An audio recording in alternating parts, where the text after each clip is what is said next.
نحمده ونستعينه ونستغفره ونؤمن به ونتوكل عليه ونعوذ بالله من شرور أنفسنا ومن سيئات أعمالنا من يهده الله فلا مضل له ومن يضلل فلا هادي له وأشهد أن لا إله إلا الله وحده لا شريك له وأشهد أن محمدا عبده ورسوله أرسله بالحق بشيرا ونذيرا أما بعد فإن خير الحديث كتاب الله وخير الهدي هدي محمد صلى الله عليه وسلم وشر الأمور محدثاتها وكل محدثة بدعة وكل بدعة ضلالة وكل ضلالة في النار فأعوذ بالله من الشيطان الرجيم بسم الله الرحمن الرحيم يا أيها الذين آمنوا اتقوا الله حق تقاته ولا تموتن إلا وأنتم مسلمون يا أيها الناس اتقوا ربكم الذي خلقكم من نفس واحدة وخلق منها زوجها وبث منهما رجالا كثيرا ونساء واتقوا الله الذي تساءلون به والأرحام إن الله كان عليكم رقيبا يا أيها الذين آمنوا اتقوا الله وقولوا قولا سديدا يصلح لكم أعمالكم ويغفر لكم ذنوبكم ومن يطع الله ورسوله فقد فاز فوزا عظيما وقال النبي صلى الله عليه وسلم لا تجعلوا بيوتكم مقابرا فإن الشيطان ينفر من البيت الذي تقرأ فيه سورة البقرة أو كما قال النبي صلى الله عليه وسلم. ہر قسم کی تعریف و توصیف، کبریائی و بڑائی، بزرگی و برتری اس خالق کائنات مالک ارض و سما وحدہ لا شریک کے لیے لائق و زیبا ہے، جس رب العالمین نے اتنی وسیع و عریض کائنات کو محض 6 دنوں میں پیدا فرمایا، پھر عرش پر مستوی ہوا. جس رب العالمین نے ہم انسانوں کو پیدا کرنے کے بعد ہماری رہنمائی اور رہبری کے لیے ایک کے بعد دیگر انگنت پیغمبروں اور رسولوں کو اس دنیا میں مبعوث فرماتا رہا. اس مختصر سی حمد و ثنا کے بعد درود و سلام کا نذرانہ ہو تمامی انبیاء اکرام علیہم الصلاۃ والسلام پر، خصوصاً بالخصوص میرے اور آپ کے آخری نبی سید الانبیاء و سید المرسلین خاتم النبیین رحمت للعالمین جناب محمد مصطفیٰ صلی اللہ علیہ وسلم پر، جنہیں اللہ تعالیٰ نے ہمارے درمیان رحمت کا پیکر بنا کر، اخلاق کا بہترین اسوہ بنا کر مبعوث فرمایا. اللہم صلی علی محمد وعلی آل محمد. حاضرین جمعہ و خواتین اسلام، خطبہ مسنونہ کے بعد پیارے نبی جناب محمد رسول اللہ صلی اللہ علیہ وسلم کی ایک حدیث مبارکہ آپ کے سامنے میں نے پڑھا. اس کا ترجمہ کر کے میں اپنے خطبے کی طرف آگے بڑھتا ہوں. اللہ کے رسول صلی اللہ علیہ وسلم فرماتے ہیں، تم اپنے گھروں کو قبرستان مت بناؤ، سورۃ البقرہ کی تلاوت کیا کرو، اللہ کے کلام کی تلاوت کیا کرو، کیونکہ جس گھر میں سورۃ البقرہ کی تلاوت کی جاتی ہے اس گھر سے شیطان کیا ہے بھاگ جاتا ہے، دور ہو جاتا ہے. حضرات اس حدیث کریمہ کے مد نظر آج کے اس خطبہ جمعہ میں میرا جو موضوع ہے وہ یہ ہے کہ اپنے گھروں کو قبرستان نہ بنائیں. یہ موضوع کیوں ہے حضرات؟ دیکھیے کہ گھروں میں انسان چاہتا ہے کہ سکون ہو، اطمینان ہو. ہمارے گھر ہر طرح کے مصیبتوں سے، پریشانیوں سے، ٹینشنوں سے، بیجا اختلافات، جھگڑوں سے، بحث و مباحثوں سے پاک رہے، سکون رہے، گھروں میں اطمینان رہے، الفت، پیار، محبت، ہمدردی، شفقت ایک دوسرے کے ساتھ ہم کرتے ہوئے زندگی گزاریں. ہر ایک انسان کی یہ خواہش ہوتی ہے. لیکن ہم دیکھتے ہیں کہ بعض نادان مسلمان، کم علم رکھنے والے لوگ کیا کرتے ہیں، گھروں میں سکون اور برکت کو حاصل کرنے کے لیے خود ساختہ، خود سے بنائے ہوئے چیزوں کا استعمال کرتے ہیں، جیسے تغرے ہے، دیگر کیا ہے عربی لکھے ہوئے تختیاں ہیں، اپنے گھروں کے در و دیوار پر کیا ہے اس کو لا کر کے لٹکا دیتے ہیں، اس کو کیا ہے وہاں پہ رکھ دیتے ہیں، اور یہ سمجھتے ہیں کہ ان چیزوں کے کیا ہے لٹکانے سے، ان چیزوں کو رکھنے سے گھروں کے اندر برکت ہوگی، گھروں کے اندر سکون ہوگا، رحمت ہوگی اللہ تعالیٰ کی۔ اور کچھ تو ایسے بھی لوگ ہیں جو غیر شرعی چیزوں کا استعمال کر کے گھروں میں سکون و اطمینان کو حاصل کرنا چاہتے ہیں۔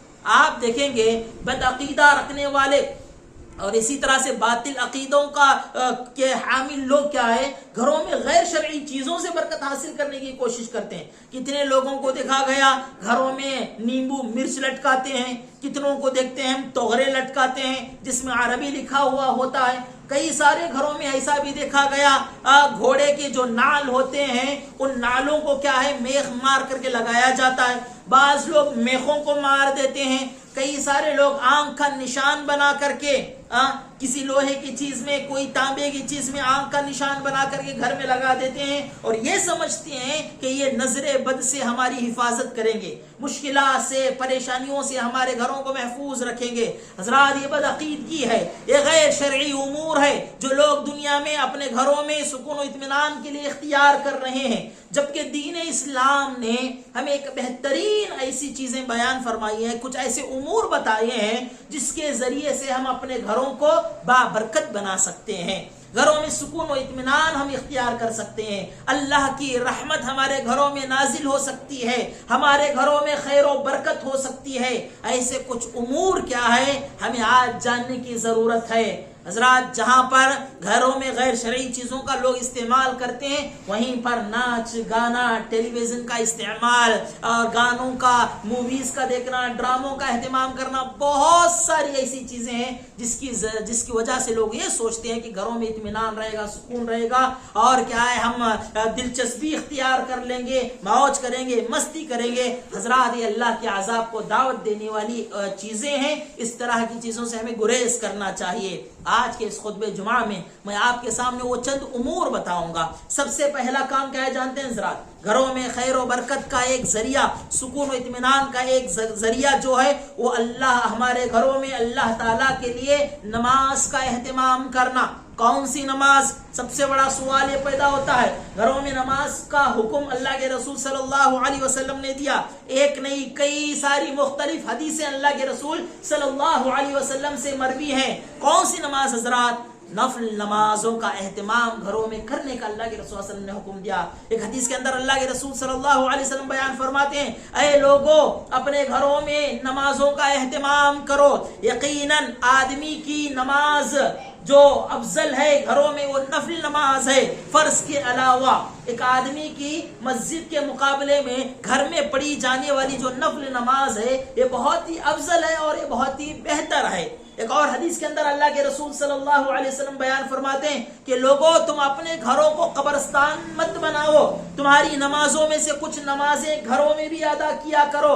گھروں میں اللہ کا ذکر ہوگا، اللہ کو یاد کیا جائے گا، قرآن مجید کی تلاوت ہوگی تو تمہارا گھر کیا ہے گھر رہے گا۔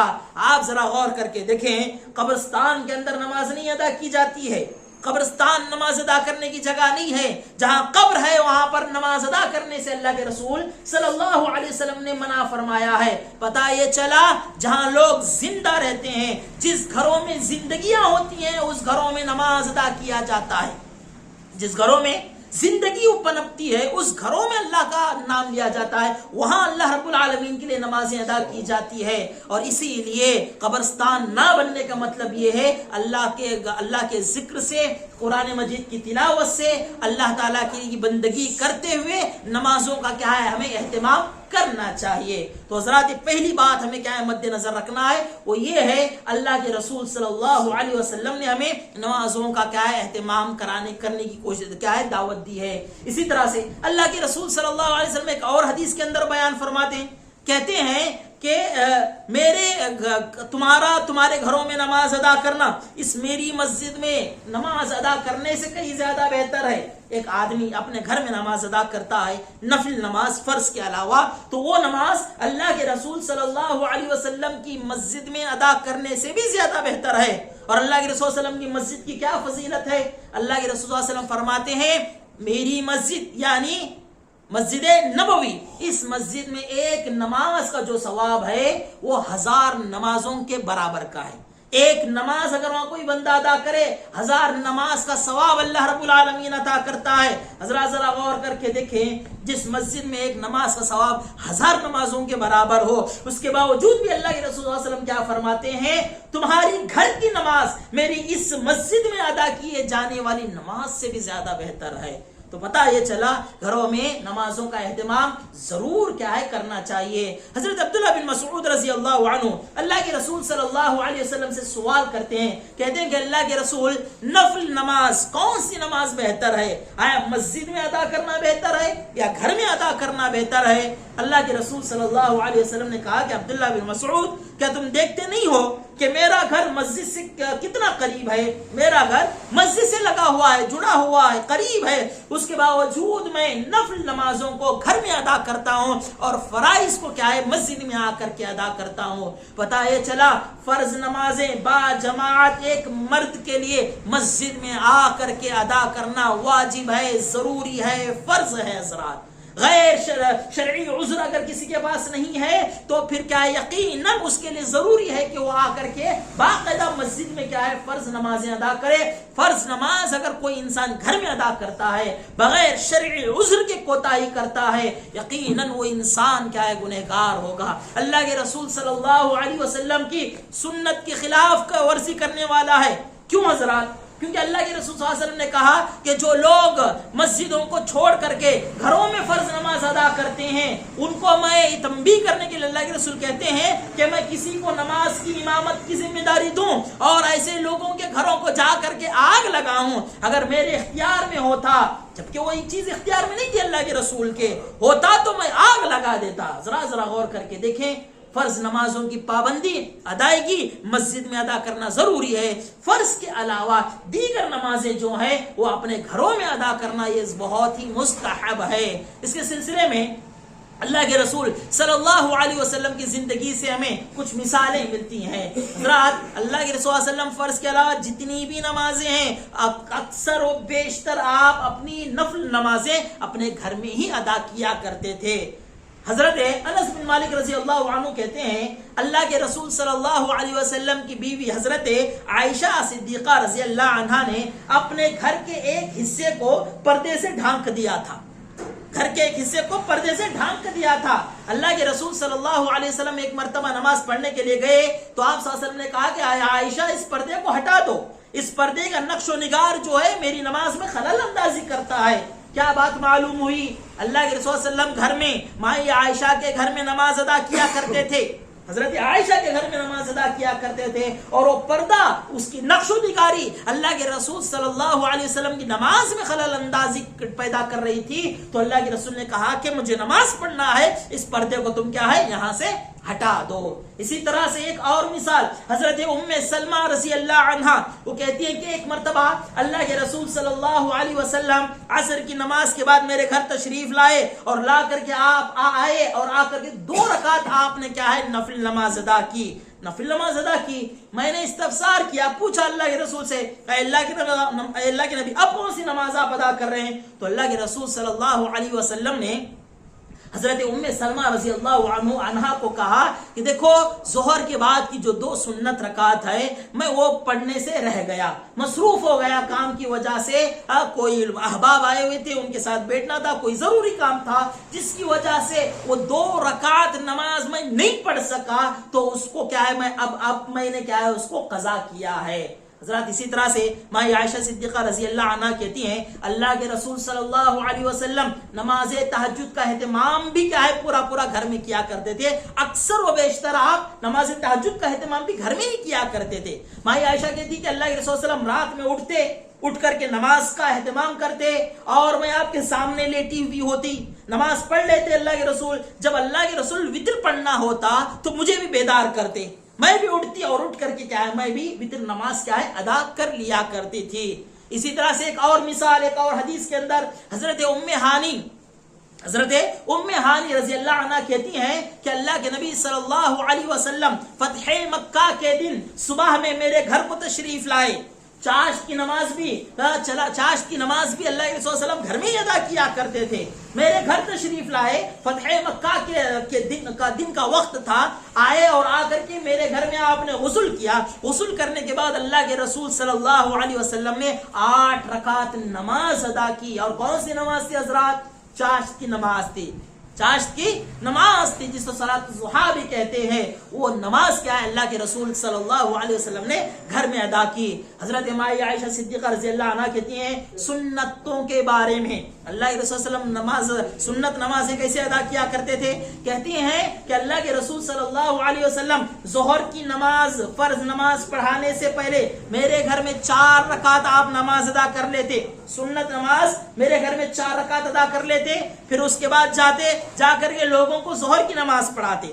ظہر کی نماز سے فارغ ہو کر اللہ کے رسول میرے گھر تشریف لاتے, پھر 2 رکعت سنت نماز اللہ کے رسول صلی اللہ علیہ وسلم میرے گھر میں پڑھتے. پھر اس کے بعد مغرب کی نماز کے لیے آپ گھر سے نکلتے, جا کر کے لوگوں کو مغرب کی نماز کیا ہے پڑھاتے. پڑھانے کے بعد میرے گھر تشریف لاتے, پھر 2 رکعت اللہ کے رسول صلی اللہ علیہ وسلم سنت نماز میرے گھر میں ادا کرتے. پھر اس کے بعد کہتی ہیں عشاء کی نماز کو پڑھانے کے لیے اللہ کے رسول صلی اللہ علیہ وسلم گھر سے باہر جاتے, نماز پڑھاتے عشاء کی لوگوں کو. عشاء کی نماز سے فارغ ہونے کے بعد میرے گھر تشریف لاتے, پھر اس کے بعد اللہ کے رسول صلی اللہ علیہ وسلم 2 رکعت سنت ادا کرتے. پھر کہتی ہیں جب فجر صادق کا وقت ہو جاتا, صبح میں فجر صادق کا جب وقت ہوتا تو 2 رکعت نماز سنت نماز ادا کر کے اللہ کے رسول فجر کی نماز پڑھانے کے لیے جاتے. مسلم کی صحیح حدیث ہے حضرات. آپ نے غور کیا, دن کی پوری 12 سنت مؤکدہ نمازیں اللہ کے رسول صلی اللہ علیہ وسلم اپنے گھر میں ادا کر رہے ہیں, اور اس بات کی گواہی حضرت مائی عائشہ صدیقہ رضی اللہ عنہا دے رہی ہیں. تو ذرا کیا بات پتا چلی, ایک مسلمان کی, ایک مومن کی گھر کے مسجد کے مقابلے میں گھر میں نفل اور سنتوں کی ادائیگی, نماز کی ادائیگی یہ افضل عبادت ہے. اجر و ثواب میں بہت ہی بڑا اجر و ثواب رکھنے والی نمازیں ہیں. اسی لیے کوشش یہ کرنی چاہیے کہ گھروں میں کیا ہے اپنی نمازوں کا بھی اہتمام کریں. حضرات اس سے ایک اور فائدہ کیا ہوتا ہے جانتے ہیں؟ یاد رکھیں, اس سے گھروں میں ہمارے تربیت ہوتی ہے. خاص کر کے گھروں میں جو بچے ہوتے ہیں, گھروں کا ماحول بچوں پر بہت زیادہ اثر انداز ہوتا ہے اور بہت جلد اثر انداز ہوتا ہے, اور بچوں کے اندر ایک غیر معمولی صلاحیت ہوتی ہے. کیا صلاحیت جانتے ہیں حضرات؟ یہ صلاحیت کے بچوں کا ذہن جو ہوتا ہے, ان کا جو مزاج جو ہوتا ہے وہ اسپنج کی طرح ہوتا ہے. ہر طرح کے اثرات کو, اچھے اثرات کو, برے اثرات کو, اچھی عادتوں کو, بری عادتوں کو, اپنے ماں سے, باپ سے, اپنے بھائی بہنوں سے کیا ہے بچے کیا ہے بہت جلد کیا ہے جذب کر لیتے ہیں, بہت جلد سیکھ لیتے ہیں. ایسے میں اگر گھروں میں نمازوں کا اہتمام ہوگا تو باقاعدہ بچے بھی کیا ہے نماز کے پابند بنیں گے, صوم و صلات کے کیا ہے اہتمام کرنے والے بنیں گے. کتنی ساری ایسی مثالیں ہیں, آپ بھی اپنے گھروں میں مشاہدہ کرتے ہوں گے. جب ماں کیا ہے نماز ادا کرنے کے لیے کھڑی ہوتی ہے تو بچے, چھوٹی بچیاں آ کر ماں کے ساتھ کھڑی ہو جاتی ہیں, جبکہ ان کو یہ نہیں معلوم کہ کیا کیا جا رہا ہے. ماں جو کرتی ہے بچے وہی انجام دیتے ہیں. کوئی باپ گھر میں نماز کا اہتمام کرے تو بچے بھی کیا ہے باپ کے ساتھ کھڑے ہو کر کے نماز پڑھنا سیکھتے ہیں, نماز کی ادائیگی سیکھتے ہیں. کئی دفعہ تو حیرت کی بات یہ ہے بچے خود کیا ہے والدین کو کیا ہے کبھی کبھار اطلاع کرتے ہیں, متنبہ کرتے ہیں کہ وقت ہو چکا ہے, اذان ہو رہی ہے, نماز کا وقت ہے. بچوں پر اس طرح کا اثر ہوتا ہے. اور یہ کب ہوگا حضرات؟ جب ہم اپنے گھروں میں نمازوں کا اہتمام کریں گے, نفل نمازوں کا, سنت نمازوں کا اہتمام کریں گے. جب یہ اثر کیا ہے لوگ گھروں میں بھی ہوگا, گھروں کے اندر بھی خیر و برکت کیا ہے اللہ کی طرف سے نازل ہوتی ہے. اسی طرح سے حضرات ایک حدیث کے اندر اللہ کے رسول صلی اللہ علیہ وسلم نے باقاعدگی کے طور پر یہ کہا کہ مغرب کے نماز کے بعد, فرض نماز کے بعد کی 2 رکعت سنتوں کو گھر میں ادا کرنے کا حکم دیا. کہتے ہیں راوی حدیث قبیلہ بنی عبد الاشحل ان کی مسجد اللہ کے رسول صلی اللہ علیہ وسلم ایک مرتبہ تشریف لے گئے، قبیلہ بنی اشہل عبد الاشہل کے پاس گئے اور وہاں ان کی مسجد میں مغرب کی نماز آپ نے ادا کی۔ مغرب کی نماز پڑھنے کے بعد اللہ کے رسول صلی اللہ علیہ وسلم نے کہا ارکعوا رکعتین، ان دونوں رکعتوں کو اپنے گھر میں جا کر کے ادا کرو۔ مغرب کے بعد کی 2 رکعت سنت کے بارے میں واضح الفاظ کے ساتھ یہ بات موجود ہے۔ حضرات اس کا مطلب کیا ہے؟ مطلب یہ ہرگز بھی نہیں ہے کہ اگر ہم گھروں میں نہیں پڑھ سکتے یا گھروں میں کیا ہے ہم کام کاج میں مصروف ہوتے ہیں یا مسجد سے نکل کر کے بازار میں جاتے ہیں اپنے کام کاج میں مصروف ہوتے ہیں تو ایسے میں ضروری ہے کہ آدمی مسجد میں ہی اپنی نماز ادا کرے۔ لیکن اگر ہم فرض نمازوں کے بعد گھر جاتے ہیں، گھر جانے کا موقع رہتا ہے یا نماز سے پہلے گھر سے ہم مسجد کو آتے ہیں، ان دونوں ہی صورتوں میں کیا کرنا چاہیے؟ نفل نمازوں کا، سنت نمازوں کا گھروں میں کیا ہے خاص اہتمام کرنا چاہیے۔ حضرات یہ بات ہمیں یاد رکھنا چاہیے۔ جب ہم باہر نماز نہیں ادا کر سکتے ہیں تو پھر ان نمازوں کو باقاعدہ طور پر گھروں میں ادا کرنے کی کوشش ضرور کرنا چاہیے، اور فرائض کیا ہے اہتمام کے ساتھ اللہ کے گھر پہنچ کر کے بعد جماعت وقت مقررہ پر آ کر کے نماز کا اہتمام کرنا چاہیے۔ اسی طرح سے گھروں کے اندر خیر و برکت کا، اللہ کی رحمت کے نازل ہونے کا جو سبب ہے، ایک دوسرا سب سے بہترین ذریعہ ہے وہ ہے حضرات اللہ کے گھر میں قرآن مجید، اللہ اپنے گھروں میں قرآن مجید کا اہتمام کرنا، قرآن مجید کی تلاوت کا اہتمام کرنا۔ حضرات یہ بڑی فضیلت ہے۔ اللہ کے رسول صلی اللہ علیہ وسلم بیان فرماتے ہیں جہاں کہیں بھی بعض لوگ اللہ کے گھروں میں سے کسی گھر میں بیٹھ جاتے ہیں، بیٹھ کر کے اللہ تعالیٰ کا ذکر کرتے ہیں، اللہ کو یاد کرتے ہیں، قرآن مجید کی تلاوت ہوتی ہے یا قرآن مجید کا درس دیا جاتا ہے، پڑھنے پڑھانے کا کیا ہے رواج ہم اپناتے ہیں، تو وہ محفلیں جو ہے وہ اللہ رب العالمین کی سکینت کے مستحق بنتے ہیں۔ اللہ تعالیٰ کی سکینت ایسی محفلوں میں نازل ہوتی ہے، اللہ رب العالمین کی رحمت ان کو ڈھانپ لیتی ہے، فرشتے کیا ہے ان کو گھیر لیتے ہیں، اور اللہ رب العالمین کی طرف سے وہ لوگ بخشے جاتے ہیں، اللہ تعالیٰ ان کی مغفرت فرماتا ہے۔ اب ذرا اندازہ کر کے دیکھیں، گھروں میں جب ہم قرآن مجید پڑھیں گے، ہم پڑھیں گے، ہماری اولاد پڑھے گی، گھروں میں رہنے والے بزرگ احباب قرآن مجید کا اہتمام کریں گے، اللہ کی رحمت نازل ہوگی، سکینت نازل ہوگی۔ حضرات سکینت نازل ہوگی۔ اسی سلسلے میں آپ دیکھیں گے ایک صحابی کہتے ہیں کہ وہ رات کو سورۃ الکہف کا اہتمام کر رہے تھے، رات میں اپنے گھر میں سورۃ الکہف کی تلاوت کر رہے تھے، سورۃ الکہف کو پڑھ رہے تھے۔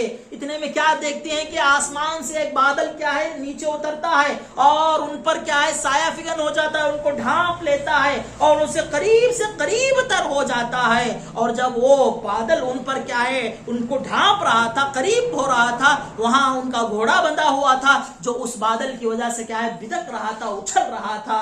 یہ سارا واقعہ وہ صحابی جا کر کے اللہ کے رسول صلی اللہ علیہ وسلم کو جا کر کے سناتے ہیں، بتاتے ہیں، تو اللہ کے رسول صلی اللہ علیہ وسلم فرماتے ہیں تلک سکینہ، یہ وہ سکینت ہے جو نازل ہو رہی تھی لتلاوت القرآن، قرآن مجید کی تلاوت کی وجہ سے۔ جو تم قرآن مجید کی تلاوت کر رہے تھے، سورۃ الکہف کا تم تلاوت کر رہے تھے، اس کی وجہ سے اللہ کی طرف سے وہ سکینت تم پر کیا ہے نازل ہو رہی تھی۔ اسی طرح سے حضرات قرآن مجید کی تلاوت شیطانی فریب سے، شیطانی حملوں سے، شیطانی وار سے ہم کو بچاتی ہے۔ پیارے نبی صلی اللہ علیہ وسلم کے زمانے میں آپ صلی اللہ علیہ وسلم نے حضرت ابو ہریرہ رضی اللہ عنہ کو صدقۃ الفطر کے مال پر نگہبان بنایا تھا، محافظ بنایا تھا، ذمہ دار بنایا تھا۔ حضرت ابو ہریرہ کہتے ہیں کہ مکمل 3 دن تک شیطان جو ہے انسانی بھیس میں آ کر کے اس صدقۃ الفطر کے مال کو چرانے کی کوشش کر رہا تھا۔ ہر بار انہوں نے اس کو پکڑا، ہر بار اس نے کیا ہے اپنی کوئی نہ کوئی مجبوری بتا کر کے وہاں سے نکل گیا۔ جب 4تھی مرتبہ وہ آیا، حضرت ابو ہریرہ رضی اللہ عنہ نے کہا کہ میں تجھے اللہ کے رسول کے پاس لے جاؤں گا، آج تجھے جانے نہیں دوں گا، میں اللہ کے رسول کے پاس لے جاؤں گا۔ تو اس نے کہا کہ دیکھو مجھے اللہ کے رسول کے پاس مت لے جاؤ، تم چھوڑ دو، میں تمہیں ایک چیز بتاتا ہوں، ایک بات بتاتا ہوں تم کو۔ اور کہتا ہے کہ تم کیا ہے رات کو جب بھی سوتے وقت آیت الکرسی کو تم 1 مرتبہ پڑھ لو گے، آیت الکرسی کا اہتمام کر لو گے، اللہ کی طرف سے ایک فرشتہ کیا ہے تمہاری نگرانی کے لیے مقرر ہو جاتا ہے۔ اور فجر تک تمہاری نگرانی کرتا ہے، تمہاری حفاظت کرتا ہے. اس کے اس کہنے پر، اس کے اس درخواست پر حضرت ابو ہریرہ اس کو جانے دیتے ہیں. اور جب اللہ کے رسول صلی اللہ علیہ وسلم کے سامنے یہ واقعہ ذکر ہوتا ہے، اس کا تذکرہ کرتے ہیں، تو اللہ کے رسول کہتے ہیں کہ وہ جو تھا وہ شیطان تھا، کوئی انسان نہیں تھا، وہ شیطان تھا، لیکن اس نے جو بات کہی ہے وہ سچی بات ہے. آیت الکرسی کا اہتمام انسان کو مشکلوں سے، شیطانی حملوں سے، شیطانی وساوس سے محفوظ کرتا ہے، اور اللہ کی طرف سے ایک فرشتہ کیا ہے مقرر ہوتا ہے حفاظت کے طور پر. ذرا اندازہ لگا کر کے دیکھیں قرآن مجید کا اہتمام کرنا، پڑھنا.